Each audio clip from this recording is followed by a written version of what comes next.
All right, so back for our usual morning scroll through the AI agent store. Yep. And, I feel like the variety on here just keeps getting broader. It really does. I was browsing the development framework section today, and I stopped on this page for Mastra. Oh, Mastra. Yeah, I saw that one. And I have to say, usually when we browse this site, we're looking at, well, digital employees, right? Right, bots that write code or handle support tickets, that sort of thing. But this feels different. This isn't a bot you hire. No, it's a tool set. The page says it right here. It's an open source TypeScript framework. So this is squarely for the software developers and engineers listening right now. Exactly. If you're a casual user looking for a quick chat helper, you are probably in the wrong aisle. Okay, but let's push back on that a little. Why do we need a whole framework for this? Mm-hmm. I mean, I can write a script to call an LLM API in, 5 minutes?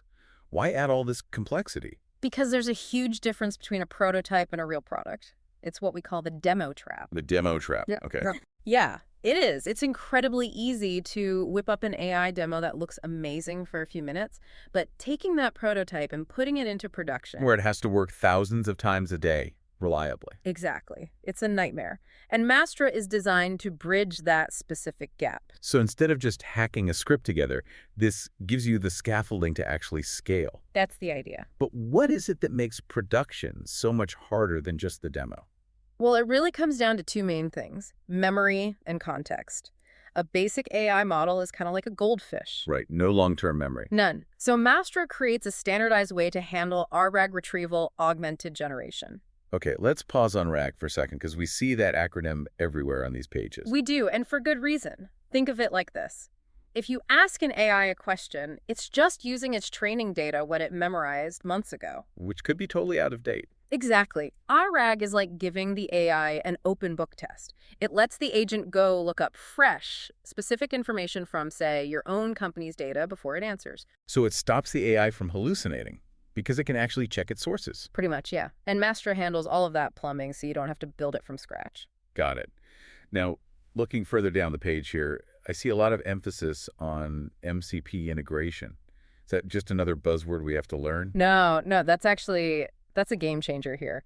MCP stands for Model Context Protocol. Okay. The best way to think of it is like a universal USB port for AI agents. So they can just plug into anything. Exactly. In the past, if you wanted your agent to talk to a specific server or a tool, you had to write custom code for every single connection. Which is so brittle. Totally. Yeah. With MCP support out of the box, Mastra lets your agent plug into any external tool that speaks that language. It stops your agent from being trapped in a walled garden. That is huge for interoperability. Now, scrolling to the bottom, there's this section for Mastra Studio. It looks like a cloud dashboard. Is this just, eye candy, or is there real utility there? This is for the sanity of the developer. This is all about observability. Ah, because AI can be such a black box. Precisely. When traditional software breaks, you get an error code. You know where to look. Right. When an AI breaks, it might just confidently lie to you or choose the wrong tool. And you can't fix what you can't see. So the studio lets you see inside that box. It gives you structured logs and traces. It lets you rewind the tape and see, okay, why did the agent decide to do that? So it moves us from, I hope this works, Yeah. to, I can actually prove why this worked. It turns prompt engineering into actual engineering. It gives you control over these complex, multi-step workflows. Which you absolutely need if you're building a real application, not just a toy. That's the whole point. It's about building something reliable with structured responses. So to sum it up then, if you're a developer and you've been struggling with that jump from cool demo to scalable app, this looks like a necessary part of the toolkit. Absolutely. It transforms a chaotic process into a structured one. Well, you can find the full breakdown and the link over at aiagentstore.ai. And, here's a thought to leave you with. Go on. Tools like this, like Mastra, are making it easier to give AI memory and agency. So at what point does the developer stop being the writer of the code and start becoming more like the psychologist for the software? Wow. That is a terrifying and fascinating thought to end on. It is. Thanks for listening, and a huge thank you to everyone who has been rating the podcast. It really does help us out.